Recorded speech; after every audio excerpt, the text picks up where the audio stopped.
Olá, meu caro aluno, minha cara aluna. Aqui, professora Patrícia Manzato, para uma aula hoje de discursiva. Pessoal, TSE tá chegando e você não pode deixar a discursiva de lado. Principalmente porque é ela que vai ser o seu divisor de águas, é ela que vai te colocar ali dentro das vagas, te colocar dentro ali do cadastro de reserva, enfim. É ela que vai fazer a diferença entre aqueles que estarão reprovados e aqueles que estarão aprovados nesse concurso do TSE unificado.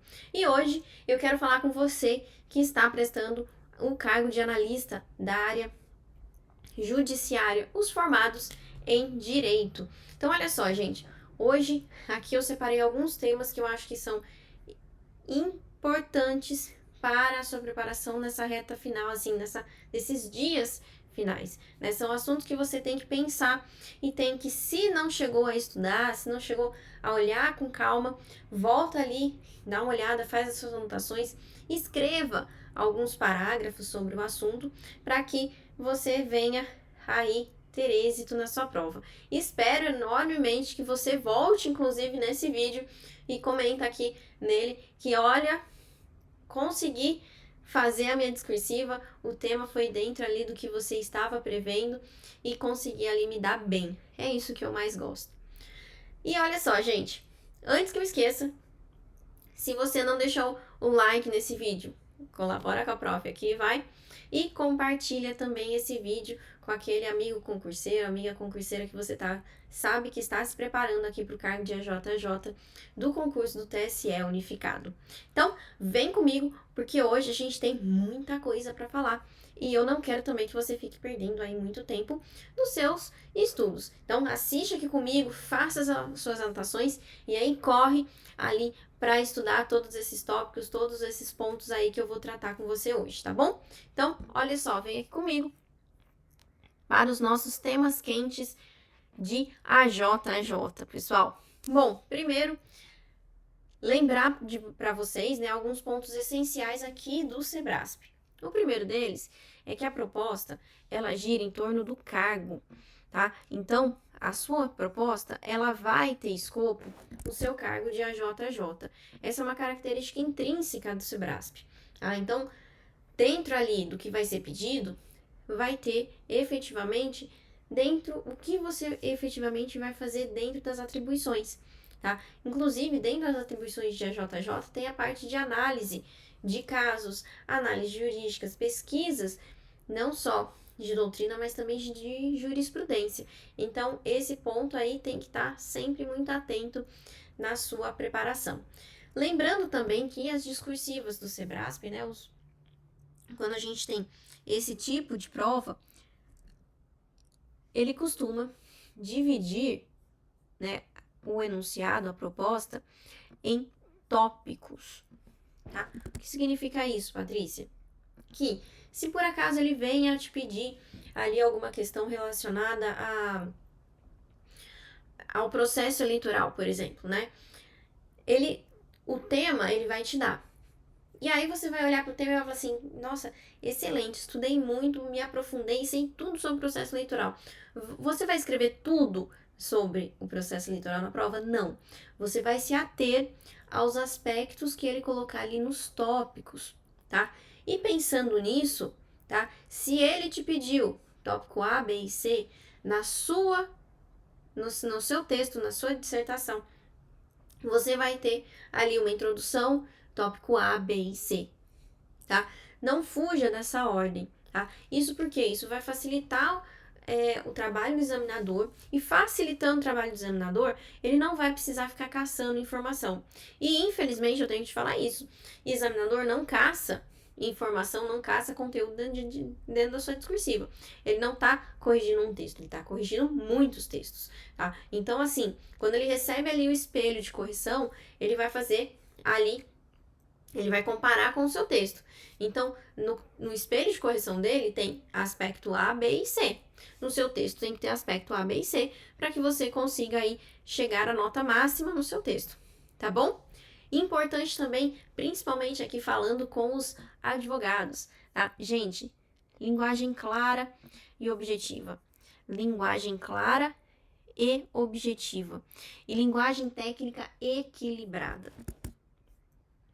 O que você quer dizer com isso, Patrícia? Primeiro, vocês não estão redigindo minuta de voto, minuta de decisão, vocês não estão redigindo um discurso para ministro, vocês estão mostrando para a banca examinadora que vocês detêm aquele conhecimento. Então, a sua linguagem, ela não precisa ser uma linguagem rebuscada. Você não precisa utilizar termos, muitos termos em latim. Você não precisa utilizar excessos ali de rebuscamento de linguagem. Não. Aqui o foco é você convencer o examinador de que você tem conhecimento sobre aquele assunto e tem um conhecimento aprofundado sobre aquele assunto. Então, o que de técnico você vai utilizar é justamente o vocabulário técnico que é relevante para aquela matéria. Tá? Então, por exemplo, ao invés de você colocar ali entrou com recurso, interpôs recurso, tá? Então, veja, essa linguagem técnica, ela é uma linguagem que deve ser equilibrada.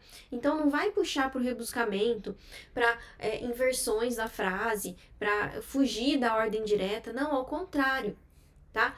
O examinador tem que ter claro ali no seu texto que você domina o assunto. E como que a gente mostra que a gente domina o assunto? Se aprofundando naquele assunto e trazendo a linguagem técnica relacionada a ele. Ponto. Tá? Principalmente porque quando a gente quer ficar invertendo a ordem das frases, utilizando palavras diferentes e tudo mais, a gente cai em erros de língua portuguesa. E no Sebrasp, erro de língua portuguesa também é erro, vai descontar ali da sua nota, tá bom? Então, linguagem clara, objetiva e a linguagem técnica equilibrada, ou seja, a linguagem técnica utilizada quando tem que ser utilizada, tá? De forma que você demonstre conhecimento sobre o assunto, tá bom?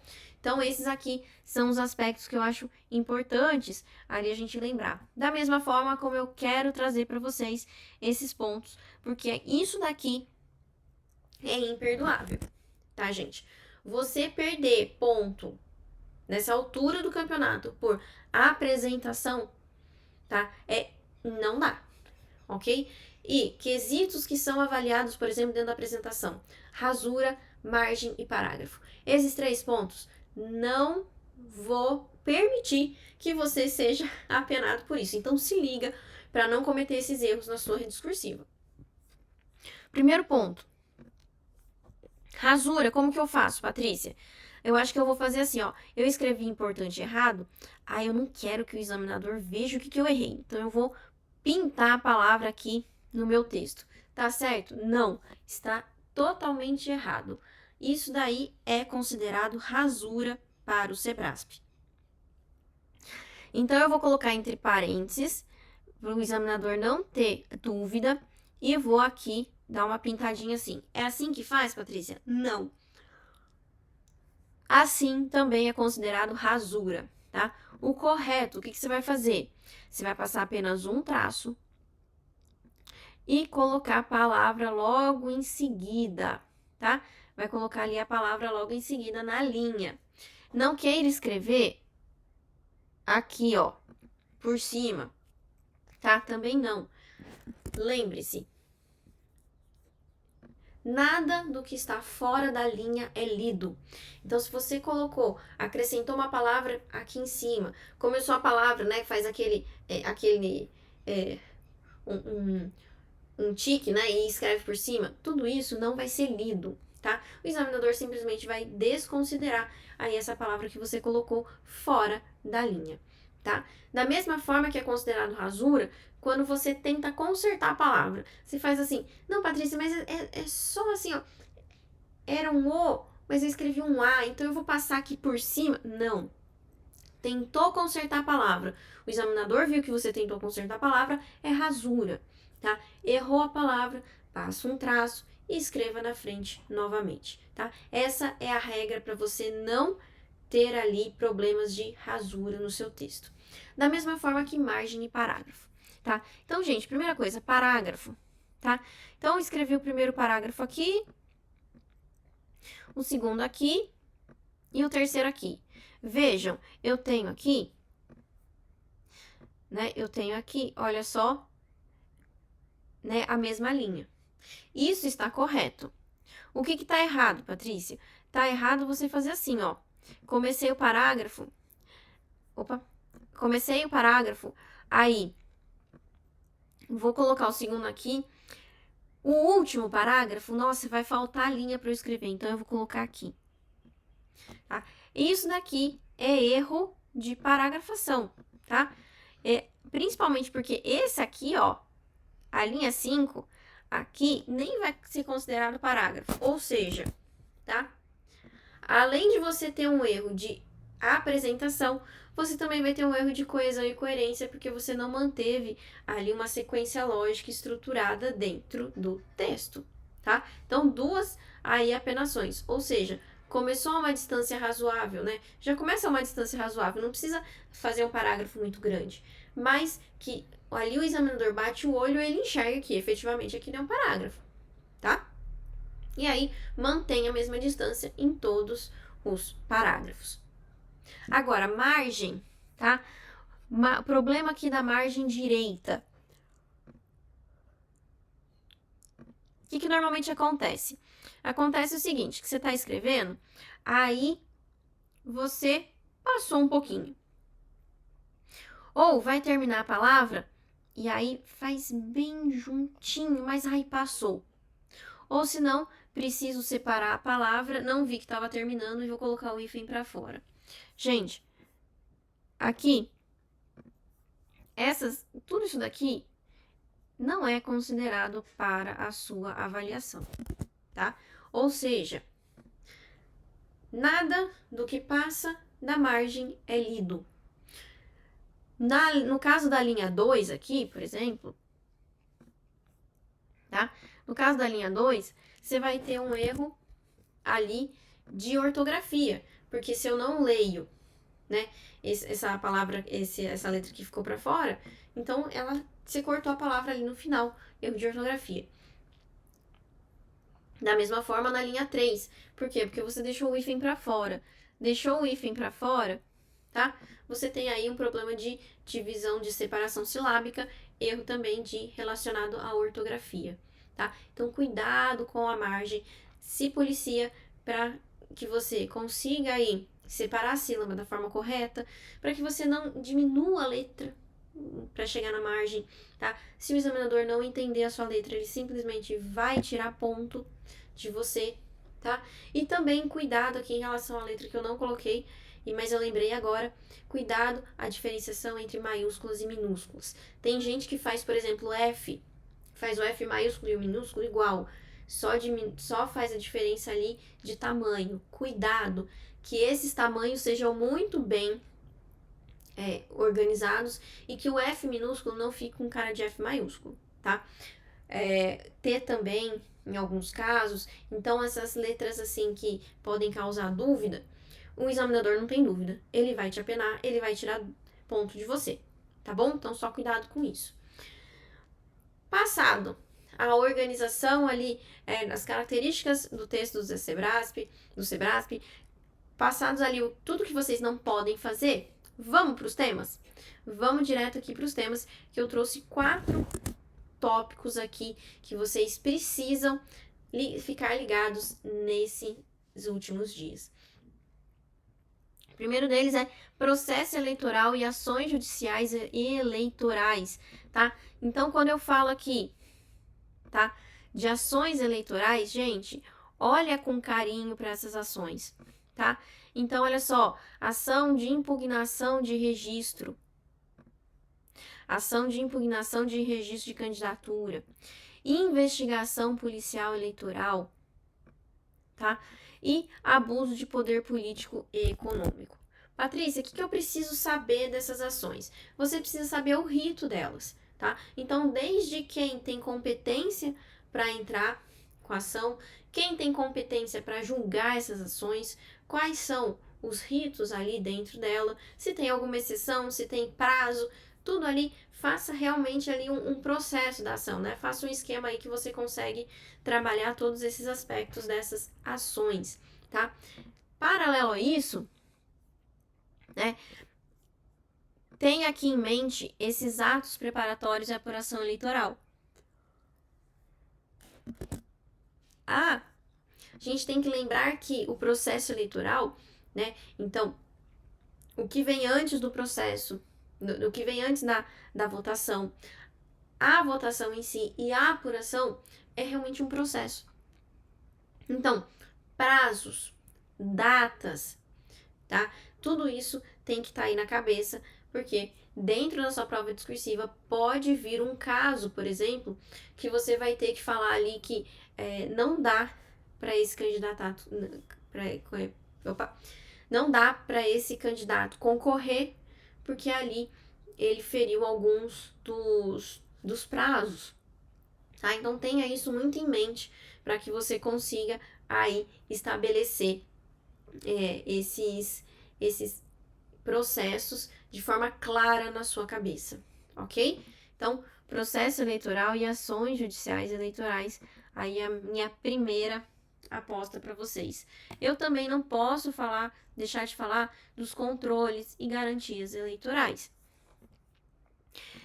Pessoal, controle da legalidade das eleições, isso daqui, né, é um assunto que está muito em voga, tá na moda, tá? Então, não só, né, como é feito esse controle, mas o papel efetivo do TSE nesse controle, tá?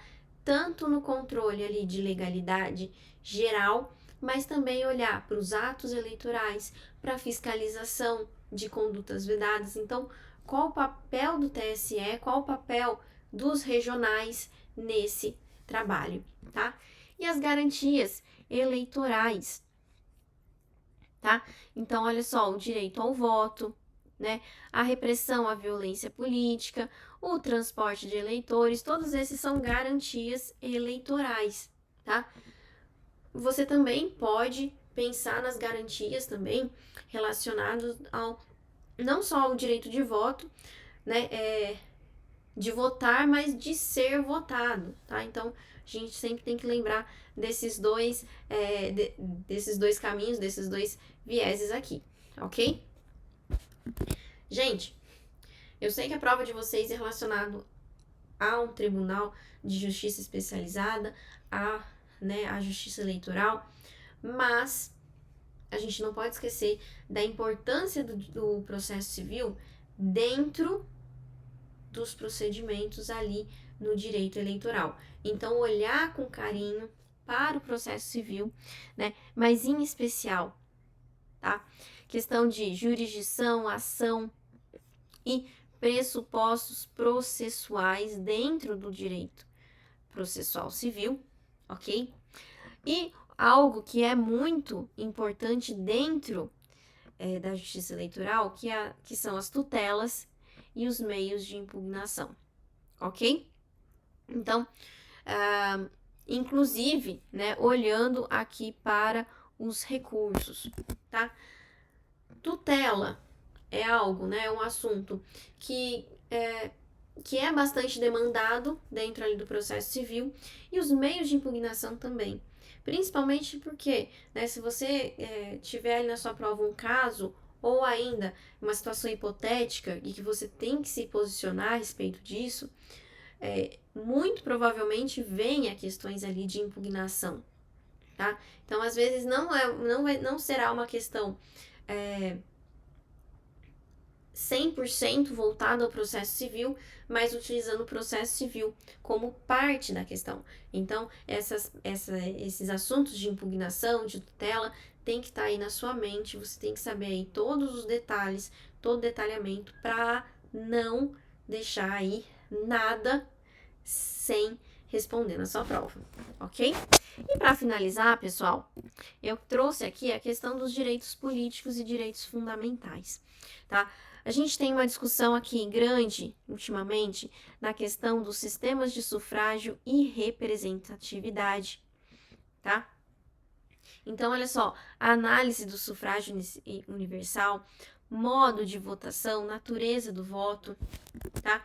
Questão ali de proporcionalidade, questões ali ligadas a voto eleição majoritária, minoritária, proporcional. Então, tudo isso, tá? Tudo isso deve ser levado em conta dentro ali dos direitos políticos e direitos fundamentais. Então, veja, não acredito que venha também uma questão puramente constitucional, mas quando você tiver uma questão, isso seja para qualquer assunto, tá, pessoal? Lembre-se disso. Se você tiver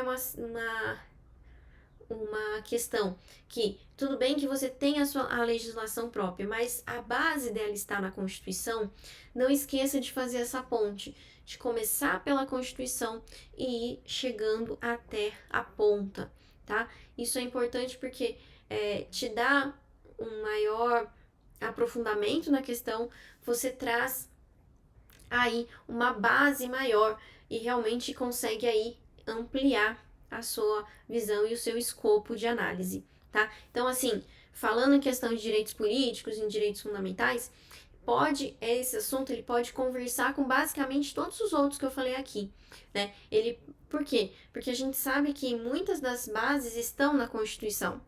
E você precisa mostrar isso para o examinador, você precisa mostrar para o examinador que você consegue fazer esse tipo de conexão, de ligação ali dentro do raciocínio, ok? Então, sempre que você perceber que o assunto te leva a algum aspecto constitucional, começa na Constituição e depois traz para o âmbito infralegal, ok? E aí, pessoal, olha só, para terminar, eu não poderia deixar de passar para vocês a estrutura clássica que eu acho que funciona bem para o nosso estilo de prova, tá? Então, olha só, dentro ali das provas que a gente tem, não só acesso, mas que a gente olha, né, dentro do Sebrasp, tradicionalmente pedem ali 3 itens. Patrícia, pode pedir menos? Pode. Pode pedir mais? Pode. Então, se pedir mais itens, né, pediu 4 itens, que foi inclusive no aspecto ali no âmbito, da prova de analista área administrativa do STJ, né, que a gente teve nesse final de semana. Pensando, então, que ele pediu 4 tópicos, você vai ter um texto da mesma quantidade de linhas, alguns parágrafos menores. Então, Patrícia, se eu tiver, por exemplo, 2 itens, eu vou colocar ali só 2 parágrafos? Não necessariamente, porque num texto de 30 linhas e ele está te pedindo 2 itens só, significa que você tem que falar muito sobre esses itens. Então, divida esses itens, tá? Então, divida aí em 2, ou o maior você divide em 2, o outro você deixa sozinho, apenas um. Então, veja ali a melhor organização, mas no seu lugar, tá? Se eu tivesse 2 itens, eu dividiria aí o item que tem mais detalhes para que você consiga aprofundar o tema de forma coesa e coerente, ok? Pessoal, eu sei que é bastante coisa, né, para vocês nessa reta final, nesses últimos dias, mas não deixem de olhar para esses temas. Eu acredito que esses temas eles têm muita similaridade, não só com o cargo, mas com o edital, né? O edital ali, ele chama atenção para esses pontos. A gente não pode esquecer que nosso edital, por exemplo, de conhecimentos específicos, eu não tenho só o direito eleitoral. Eu tenho processo civil, eu tenho direito civil, eu tenho o direito penal. Então, essas outras disciplinas, elas, né, dentro do edital de vocês, elas caminham olhando com o foco dentro do processo eleitoral. Então, pode sim vir uma questão que misture, né? Que misture, por exemplo, direito penal junto com o processo eleitoral. E assim você consegue fazer uma relação, né? Uma relação focada no órgão e focada ali nos aspectos que a banca quer, ok? Mas, agora, depois que eu fiz esse apanhado de informações para vocês, depois que eu fiz esse apanhado ali dos temas que eu acho que você precisa olhar com mais calma, agora é com você. Agora é com você. Porque o sucesso, ele só acontece pela constância. Um passo de cada vez, um dia de estudo por vez. Faça isso repetidamente, que você alcançará a aprovação. Você pode estar estudando há muito tempo, você pode ter começado agora, mas se você teve constância até aqui, se você conseguiu, né, um estudo de qualidade, um estudo de alta performance, você agora precisa manter isso até a prova, tá? Então, conto com você aí nesses últimos dias para dar aquele gás final e para que realmente você consiga chegar até a aprovação. Grande beijo para vocês e não esquecem, se não curtiu esse vídeo até agora, curte aqui. E também, se você aí tá com dúvida, deixe nos comentários. Quer compartilhar esse conhecimento, compartilha com seus amigos que estão prestando a prova. Espero você de volta depois da prova para comentar também aqui nos comentários o que você utilizou desse vídeo na sua prova e como que eu te ajudei até aqui. Grande beijo para vocês mais uma vez e até mais.